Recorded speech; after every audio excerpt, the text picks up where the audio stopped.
Hoy estamos terminando ya el Evangelio de Marcos, todo el verano, ¿no? Estamos terminando y hoy es la penúltima meditación sobre este Evangelio por ahora. Es la última Pascua. Vamos a hablar en esta mañana de este tiempo ya en final de la última semana de Jesús, cuando Él va a enfrentarse con ese momento crucial de su vida. También estamos hoy celebrando la Santa Cena y viene al pelo el poder pensar en ese momento que se encuentra en Marcos capítulo 14 versículos 22 a 25 la primera parte. Después seguiremos desarrollando un poco más algunos versículos. Y mientras estaban comiendo, tomó pan, lo bendijo, lo partió y se lo dio y dijo: tomad, este es mi cuerpo. Tomó luego una copa y, dadas las gracias, se la dio y bebieron todos de ella. Y les dijo: esta es mi sangre de la alianza, que es derramada por muchos. Yo os aseguro que ya no beberé del producto de la vid hasta el día en que lo beba nuevo en el reino de Dios. La Pascua conmemoraba la noche en que los israelitas fueron liberados de Egipto. Éxodo 12, podemos leer este texto. Cuando Dios pasó por encima de las casas donde había marcas de la sangre del cordero en los dinteles de la puerta, en cambio, donde permitió la muerte a todos los primogénitos de aquel momento allá en Egipto, donde no había la marca de la señal. Pasado el día de la Pascua, le seguía una celebración de 7 días llamada la fiesta de panes sin levadura. También tenía que ver con este recuerdo. Recordaba la salida apresurada de los israelitas de Egipto. Durante estas fiestas judías, la gente se reunía para comer cordero, vino, hierbas amargas y pan sin levadura. Jesús y sus discípulos comieron la cena, cantaron salmos, dice el texto, y leyeron las escrituras y oraron. Luego Jesús tomó 2 partes de la cena de la Pascua tradicional, el partir el pan y el beber el vino, y les dio un nuevo significado. Estos simbolizaban su cuerpo y su sangre. Se valió del pan y del vino para explicar la importancia de lo que Él haría en la cruz.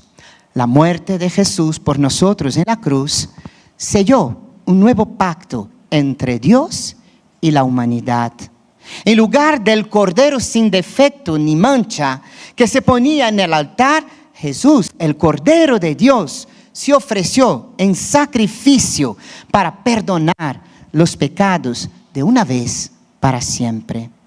Jesús fue el sacrificio final por los pecados y su sangre selló el pacto entre Dios y nosotros.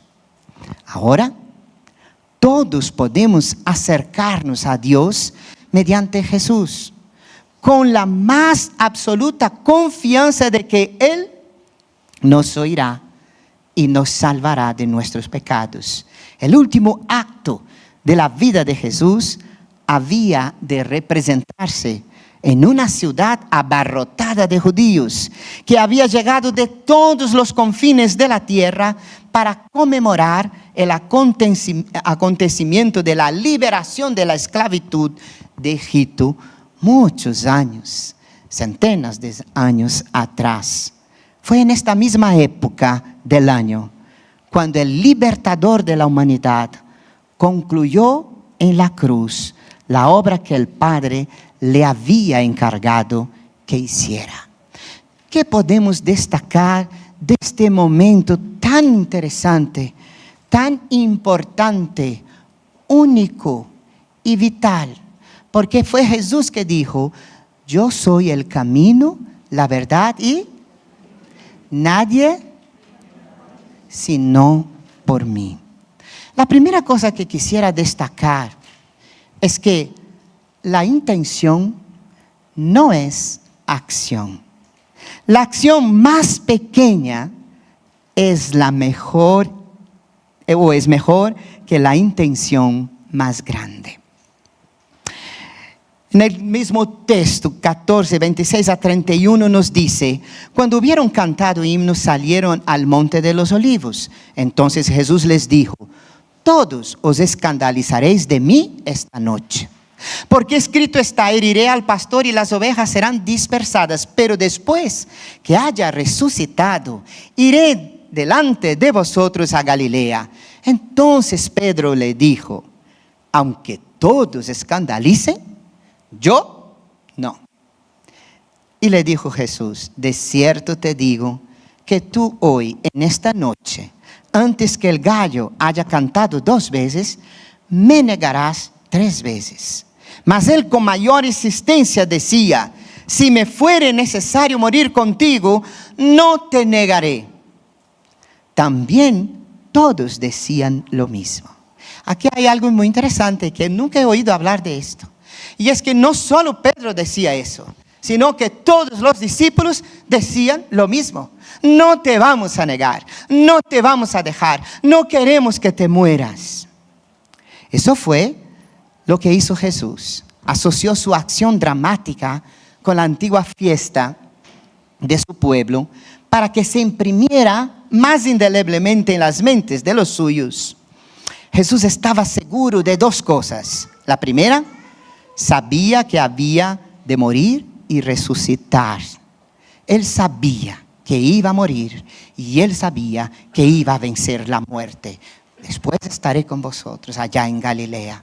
Y segundo, sabía que el reino de Dios había de venir, que la salvación sería una realidad y que Dios levantaría un reino de toda tribu y nación, no hecha por manos humanas ni por la sabiduría humana, y que durará por la eternidad, por los siglos de los siglos. Estaba seguro de la cruz e igualmente estaba seguro de la gloria, y la razón era que estaba igualmente seguro del pecado humano como del amor de Dios, y sabía que ese amor acabaría por vencer y conquistar el pecado. Impresionante era que para Jesús no había nada que no estuviera preparado. Lo sabía todo, estaba preparado para todo. La oposición, la incomprensión, la enemistad de los más religiosos, la traición de uno de su círculo más íntimo, el dolor y la agonía de la cruz. Estaba preparado para todo. Pero quizás lo que tal vez más le dolía era el fracaso de sus amigos, los más cercanos. Es cuando uno se enfrenta con lo peor, cuando más necesita de sus amigos. Y fue entonces precisamente cuando los amigos de Jesús le dejaron solo, le abandonaron, le fallaron, dejaron completamente al Señor solo. Cuando Jesús le anunció a Pedro el trágico fracaso de su lealtad, Pedro no podía creer que esto iba a ocurrir. Pedro estaba demasiado seguro en sí mismo. Se había olvidado las trampas que les puede poner la vida a los mejores de los hombres, y que las mejores personas pueden pisar un lugar resbaladizo e infelizmente caer. La intención no es acción. Para actuar, para luchar, para correr, para apoyar, tenemos que salir del campo de la expectación, de la pasividad, y emprender acciones que nos lleven hacia la meta. Segunda cosa que aprendo en este momento de Jesús es que las batallas se ganan en nuestra intimidad con Dios, en la oración. No son los gritos, no son las descalificaciones, menos el maltrato, no hay lugar para eso, que van a hacer con que nosotros venzamos las batallas en esta vida. Pero sí, una intimidad verdadera con Dios. Dios no es algo etéreo, Dios es el Ser Supremo y se comunica con cada uno de nosotros. Dice, vinieron pues a un lugar que se llama Getsemaní. Y dijo a sus discípulos, sentaos aquí entre tanto que yo oro. Y tomó consigo a Pedro, a Jacobo y a Juan. Y comenzó a entristecerse y a angustiarse. Y les dijo, mi alma está muy triste hasta la muerte. Quedaos aquí y velad. Yéndose un poco adelante, se postró en tierra y oró que si fuese posible, pasase de él aquella hora. Y decía, Abba Padre, todas las cosas son posibles para ti, aparta de mí esta copa. Mas no lo que yo quiero, sino lo que tú. Vino luego y los halló durmiendo. Y dijo a Pedro, Simón, ¿duermes? ¿No has podido velar una hora? Velad y orad, para que no entréis en tentación. El espíritu a la verdad es dispuesto, o está dispuesto, pero la carne es débil. Otra vez fue y oró, diciendo las mismas palabras, y al volver otra vez los halló durmiendo, porque los ojos de ellos estaban cargados de sueño, y no sabían qué responderle. Vino la tercera vez y les dijo, dormid ya y descansad, basta. La hora ha venido y aquí el Hijo del Hombre es entregado en manos de los pecadores. Levantaos, vamos, y aquí se acerca el que me entrega. Este es un pasaje que casi nos da miedo leer a muchos, porque nos introduce en algo que no podíamos imaginar. Dios hecho hombre, viviendo momentos de tremenda angustia. Si tú vives un momento de angustia, entiendas que Dios sabe lo que es la angustia. Y si buscas en Él el descanso, tendrás de Él el descanso. Porque Él no es esto o no está ajeno a nuestro sufrimiento. Pero ahora le tocaba a Jesús. Era una angustia privada. Jesús tenía un otro lugar que solía retirarse. El hecho de que Judas supiera dónde encontrarle en Getsemaní muestra que Jesús tenía la costumbre de ir a este lugar y orar y buscar en Dios y batallar juntamente con Dios contra la oposición y las acechanzas del mal. Cuando Jesús fue a Getsemaní, había dado dos cosas que necesitaba urgentemente, dos cosas que necesitaba urgentemente. Necesitaba la compañía humana de sus amigos. Jesús necesitaba que Pedro, Tiago, Juan y todo su grupo de alumnos más cercanos y amigos estuvieran con Él. Como seres humanos, todos tenemos en algún momento esta necesidad. Pero también necesitaba de la compañía, y hay algo muy bonito aquí, paternal de Dios Padre. Compañía del Padre. Aún en esta hora terrible, cuando estaba exigiéndole aquel terrible sacrificio, Dios era para Jesús su papá. De hecho, en la forma como Él va a orar, Él va a decir papá, no va a decir Padre Santo que está en los cielos, todopoderoso, todo lo que... No, Él dice papá, es la palabra más cercana. Si podemos llamar a Dios Padre, yo tengo que asegurar, hermanos, todo resulta más soportable. Incluso los dolores más terribles que podamos enfrentar en esta vida. Si tenemos la confianza, la certeza de nuestro Dios como nuestro papá, todo será más llevadero. Muchas veces no comprendemos la situación que vivimos. Muchas veces ocurrirá esto.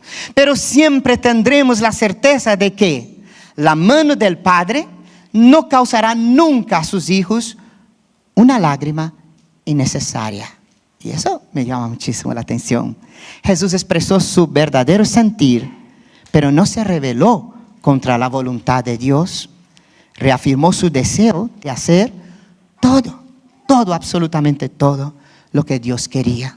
Su oración destaca el terrible sufrimiento que tenía que enfrentar. Injusto realmente. El Hijo de Dios no tenía pecado, llevó nuestros pecados. Y en este momento, en la cruz, quedó separado de la divinidad para que nosotros pudiéramos ser salvados. Dios hombre estaba separado de Dios Padre y Dios Espíritu por tu culpa y por la mía también. Cristo oró, mas no lo que yo quiero, sino lo que tú. Y aquí me surge una pregunta que quisiera dejar a todos nosotros. ¿Cuál es el costo que tiene para ti el compromiso que has hecho tú con Dios? En tiempos de grandes tensiones, somos vulnerables a la tentación.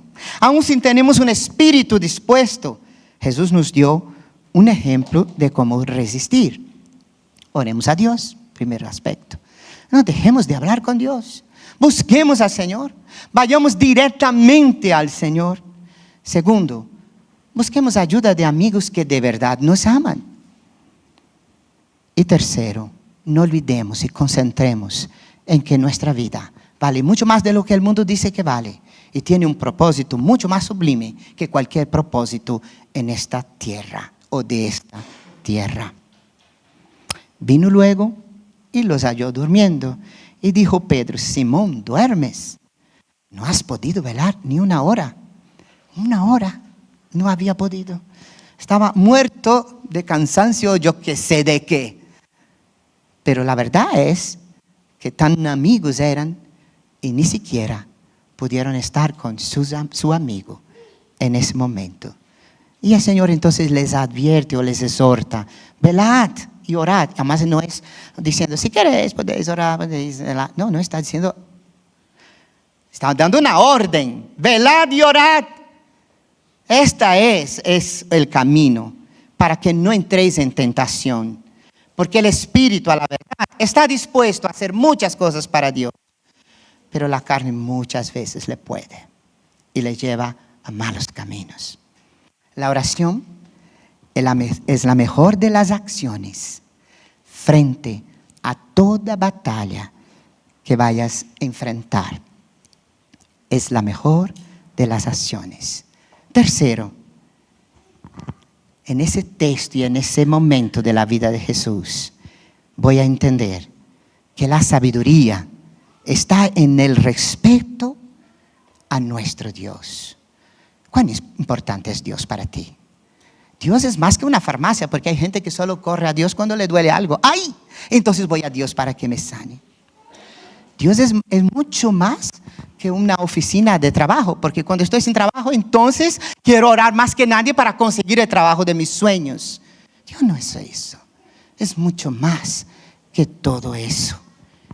¿Cuánto consideras al Padre que tienes en tu vida?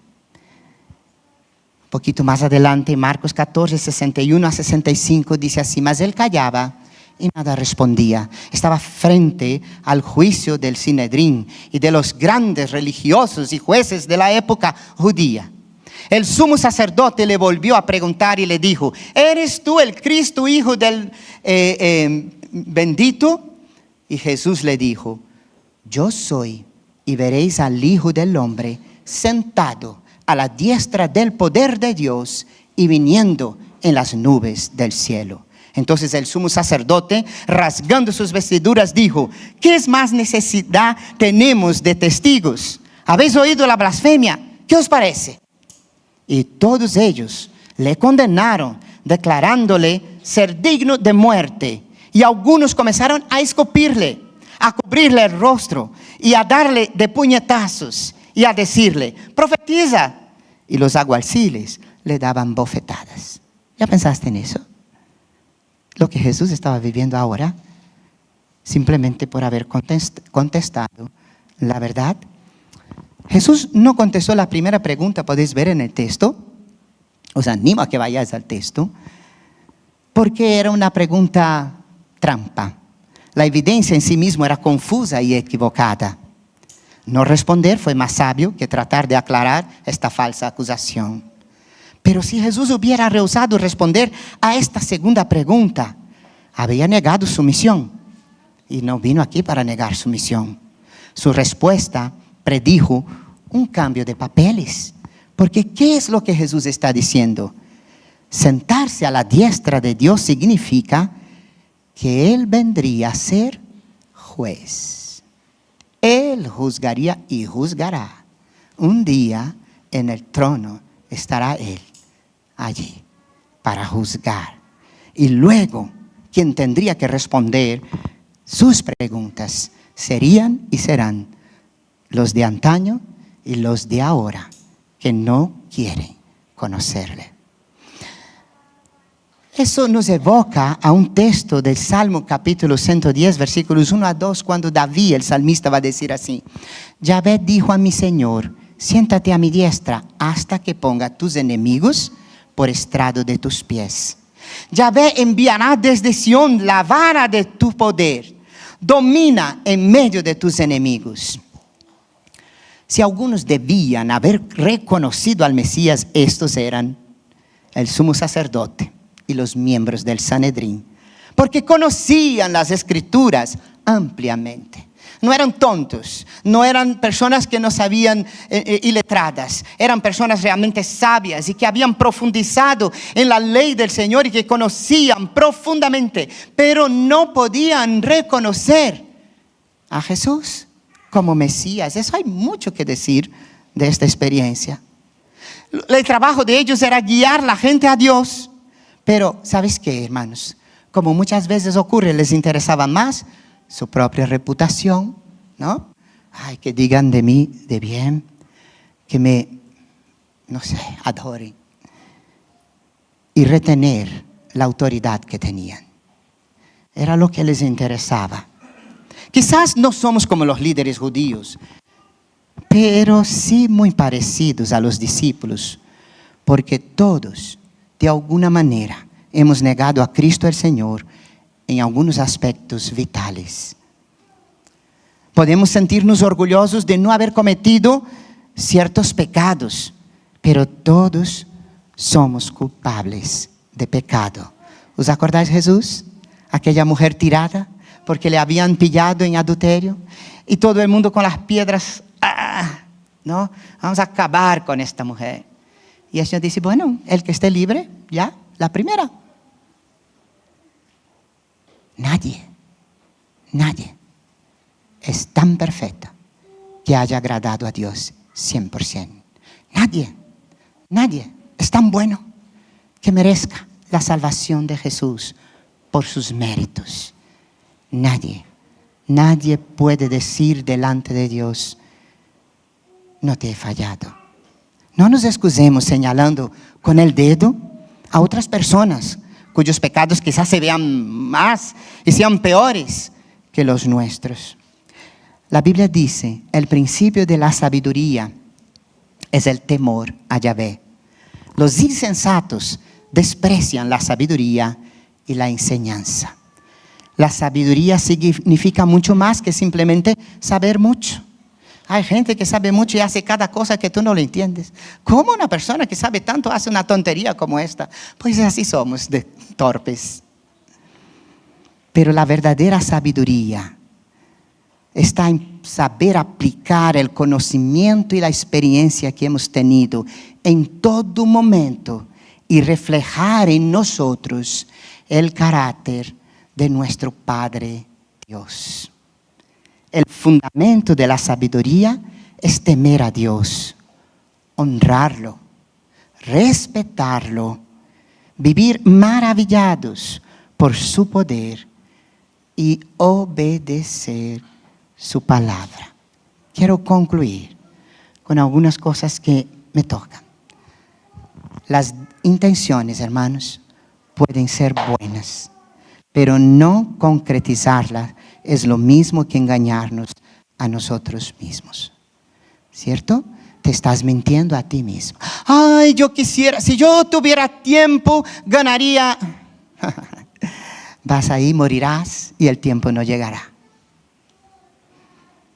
No hay forma de tener intimidad con Dios sin oración, comunicación y verdadera adoración. En mi familia, nosotros tenemos un ejemplo muy marcante de oración. El primogénito de mi abuela materna fue llamado a la Segunda Guerra Mundial y vino de Brasil con un pelotón a luchar aquí en Italia. Y era su primer hijo. Y mi abuela, una mujer muy inculta en términos de conocimientos intelectuales, no sabía leer, no sabía escribir, medio de la selva, sabía mucho de agricultura, pero tenía una vida con Dios.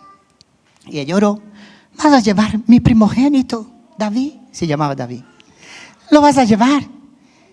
Y ella escuchó al Señor, y el Señor dijo: sí, lo voy a llevar, pero lo voy a traer. Y ella descansó, y ni lágrimas. Entonces todo el mundo decía: bueno, abuela.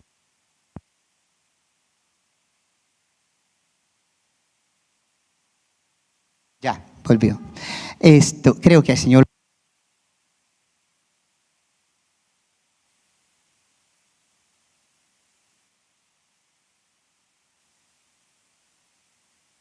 El 3, sí. Creo que el Señor lo va a llevar, pero sé que lo va a traer. El tiempo pasó, la guerra ya estaba al final. Un día en ese inhóspito lugar llega un telegrama del gobierno brasileño. Tú y sentimos mucho para la familia López Santo. Tu hijo David ha muerto en combate. Imaginaros lo que eso suponía. Todo el lloro, ¿no?, y el llanto que eso causó. Pero la abuela no derramaba ninguna lágrima. Si fuera hoy la habían llevado a un psicólogo, porque creían que a lo mejor no estaba aceptando bien las cosas. Pero ella dijo: no, este David no es mi David, porque Dios me ha dicho que David volvería. Unos meses después, en un culto de oración, en medio de la selva, sentados en una iglesita tan simple, escucharon pasos en el camino. No había nada, ni luz eléctrica. Y de repente subieron las escaleras de la iglesia y entraron. Y eran soldados que venían de la guerra. Y el primer soldado que entró fue David, mi tío. Lo he conocido. Quiero decir que la intimidad con Dios es posible, pero depende de ti, no de intenciones, depende de ti. Y tercero, temer a Dios y creer en sus promesas nos enfoca, aun cuando lejos, a ver más allá de las aflicciones. Lo que Jesús iba a pasar no tiene nombre. No hay cómo medir el que Él muriera por tu pecado y por el mío. No hay cómo, si tú no soportas tu propio pecado. Pero lo pasó, porque mirando más allá, Él sabía que su muerte iba a dar fruto. No en vano, en Juan 12 podéis leer allá, Él va a decir que el grano de trigo iba a caer en el suelo, iba a morir, pero iba a dar mucho fruto, refiriéndose a Él. Y mirad cómo Dios es, porque el mismo Pedro, que no pudo orar una hora en aquel momento, en Hechos capítulo 2, versículos 32 a 35, es él que va a predicar en un día precioso del derramamiento del Espíritu Santo. Ya llegaremos ahí cuando estemos en Hechos. Pero en ese día, mira qué palabras dice este hombre. A este Jesús resucitó Dios, de lo cual todos nosotros somos testigos. Así que, exaltado por la diestra de Dios y habiendo recibido del Padre la promesa del Espíritu Santo, ha derramado esto que vosotros veis y oís. Porque David no subió a los cielos, pero él mismo dijo el Señor a mi Señor: siéntate a mi diestra hasta que ponga tus enemigos por estrado de tus pies. Aquel día más de 2,000 personas se rindieron a los pies de Cristo. ¿Sabes por qué? Porque Dios es verdadero. Y Dios no es como nosotros. No ve a Dios como un ser humano. Porque no hay nada más contradictorio que nosotros, seres humanos. Sí, pero no, no, pero sí. Aquí voy, después no voy. Tengo pereza y dejo todo. Te amo, pero después te critico. Tantas contradicciones tenemos, ¿verdad? ¿Es así o no? ¿O no pasa eso con vosotros, solo conmigo? Pero Él es, fue y será vencedor. Y si hay alguien aquí que no le conoce, yo solamente puedo humildemente decir, búscale, no te quedes ahí, no te quedes ahí, porque Dios es fiel, porque Él cumple siempre, porque Él nunca defrauda, porque no hay nada mejor en esta vida que tenerlo como Padre, como amigo, como Señor. Y eso solo depende de que tú quieras buscarle.